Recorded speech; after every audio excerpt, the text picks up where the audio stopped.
भी राजनेता को आंदोलन के मंच पर भाषण नहीं देने दिया जाता था। कितने ऊंचे आदर्श थे। फिर अरविंद केजरीवाल ने आम आदमी पार्टी बनाने का फैसला किया, तब अन्ना हजारे ने विरोध जताया कि उनकी फोटो का इस्तेमाल ना करें।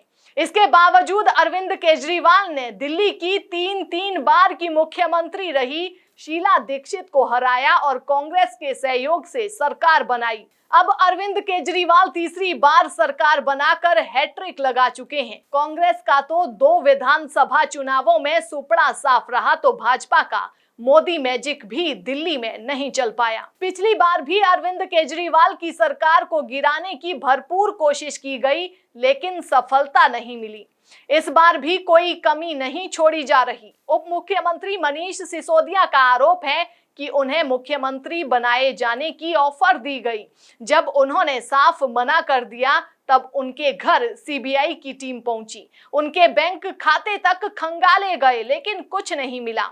अरविंद केजरीवाल का कहना है कि फिर भी मनीष सिसोदिया को राजनीतिक दबाव के चलते हफ्ते 10 दिन तक गिरफ्तार किया जा सकता है। यही नहीं, भाजपा पर यह भी आरोप लगाया है कि आम आदमी पार्टी सरकार को गिराने के लिए मिशन लोटस चलाया गया, जिसमें 800 करोड़ रुपए खर्च किए जाने थे, लेकिन सफलता नहीं मिली। पहले महाराष्ट्र की उद्धव सरकार को गिराने के लिए 3000 करोड़ रुपए खर्च होने की बात उठती रही, और अब आम आदमी पार्टी सरकार को गिराने की कीमत भी सामने आ रही है।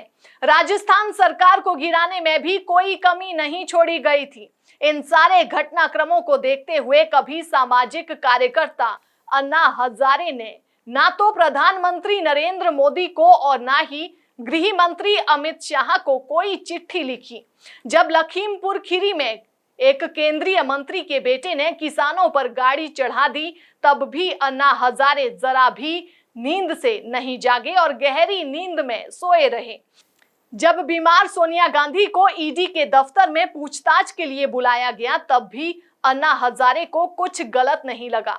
इन घटनाक्रमों से जरा भी दुखी नहीं हुए अन्ना हजारे, जिन्हें नए युग का गांधी कहा जाता है, अब एकदम से अरविंद केजरीवाल के नाम खत लिखकर आबकारी नीति की आलोचना कर रहे हैं और ये भी कह रहे हैं कि केजरीवाल अपने आदर्शों से पीछे हटते जा रहे हैं, जबकि स्वराज पुस्तक में शराबबंदी का समर्थन किया गया है। अन्ना हजारे से एक सवाल हमारा भी है कि क्या भाजपा शासित राज्यों को भी आबकारी नीति पर कुछ कहेंगे आप? क्या प्रधानमंत्री या भाजपा को सरकारें गिराने के अलोकतांत्रिक तरीकों पर कभी फटकार लगाएंगे?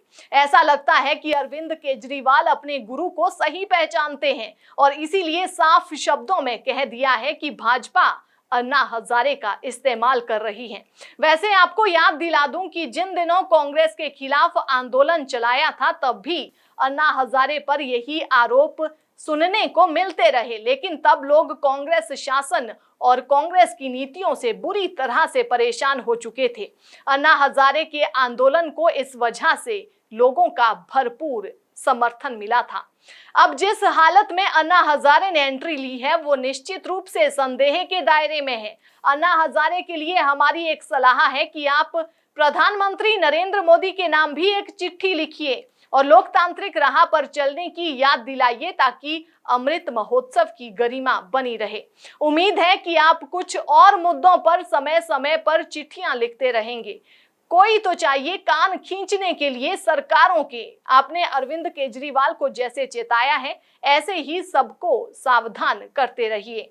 एएनवी न्यूज के लिए कमलेश भारतीय की ये खास रिपोर्ट।